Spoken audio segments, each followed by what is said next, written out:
तो आज हम जानेंगे हिमाचल प्रदेश में मियां समुदाय का इतिहास। अकबर के शासनकाल में पहाड़ी रियासतों को मुगल साम्राज्य के अधीन लाया गया। मुगल दरबार में पहाड़ी राजकुमार और उत्तराधिकारियों को मियां की उपाधि दी गई, जो सम्मान का प्रतीक थी। ये उपाधि का प्रयोग गुल्लर, सिरमौर, चंबा और कुल्लू जैसी रियासतों के युवराजों के लिए किया जाता था। उदाहरण के तौर पर गुल्लर के शासकों को मियां जसराज और मियां संग्राम सिंह कहा गया। समय के साथ ये उपाधि स्थायी पहचान बन गई और हिमाचल प्रदेश के कुछ क्षेत्रों में ये एक समुदाय का नाम बन गया। इसका उल्लेख अकबरनामा और history of Punjab hill states में मिलता है। तो मियां समुदाय हिमाचल प्रदेश के सिरमौर, शिमला, सोलन और बिलासपुर क्षेत्रों से गहराइयों से जुड़ा हुआ है। यह समुदाय मुख्य रूप से रियासतों के शासक परिवारों, उनके सहयोगी वर्ग और प्रशासनिक अधिकारियों के वंशजों से उत्पन्न माना जाता है। मियां समुदाय की उत्पत्ति सिरमौर और रतेश के रियासत के राजघरानों से मानी जाती है। रतेश रियासत के एक राजा का भाई पझौता क्षेत्र चला गया। धीरे धीरे उनके वंशज पूरे समझौता क्षेत्र में फैल गए। यही वंशज समय के साथ मियां समुदाय कहलाया। तो जो इनकी रियासतों में क्या भूमिका रही? मियां समुदाय का रियासतों में महत्वपूर्ण स्थान था। ये लोग शासक परिवारों और प्रशासनिक ढांचे का हिस्सा थे। इनकी जो मुख्य भूमिकाएं थी, सैन्य योगदान, रियासतों की सेनाओं में योद्धा और सेनापति के रूप में कार्य किया।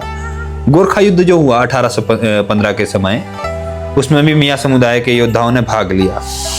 रतेश और सिरमौर रियासत की मियां समुदाय के बीच राजनीतिक और सांस्कृतिक संबंध गहरे थे।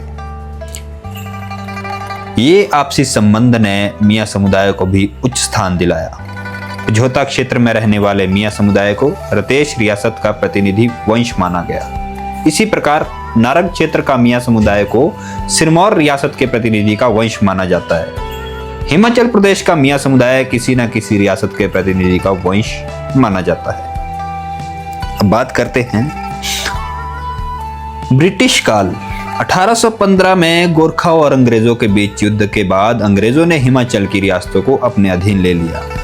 इस काल में मियां समुदाय का प्रशासनिक प्रभाव कुछ हद तक घटा, परंतु धार्मिक और सामाजिक भूमिका बनी रही। कई मियां परिवार अंग्रेजी शासन में जागीरदार और मध्यस्थ बने। स्वतंत्रता संग्राम और विलय के बाद स्वतंत्रता के बाद 15 अप्रैल 1948 को हिमाचल प्रदेश का गठन हुआ और रियासतों का विलय कर दिया गया।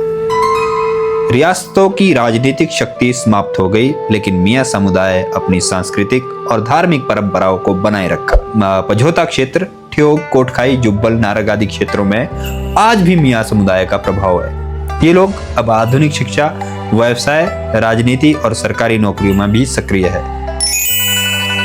तो बात करते हैं धार्मिक और सांस्कृतिक योगदान की। मियां समुदाय हिमाचल के धार्मिक जीवन में विशेष स्थान रखता है। वे देवी देवताओं के संरक्षक और आयोजक के रूप में कार्य करते हैं। प्रमुख धार्मिक योगदान: कालूनाग देवता भराना के प्रमुख आयोजक और संरक्षक, मंदेश्वर महाराज रजाना के धार्मिक कार्यों में भागीदारी, शिरकुल महाराज, जयेश्वरी माता, पोलेश्वरी माता आदि देवस्थलों के संरक्षक। वर्तमान में ये समुदाय हिमाचल के इतिहास और परंपराओं को जीवित रखने में महत्वपूर्ण भूमिका निभा रहा है। तो इसी के साथ मैं लेता हूं आपसे विदा। मिलते हैं अगले व्लॉग में। धन्यवाद।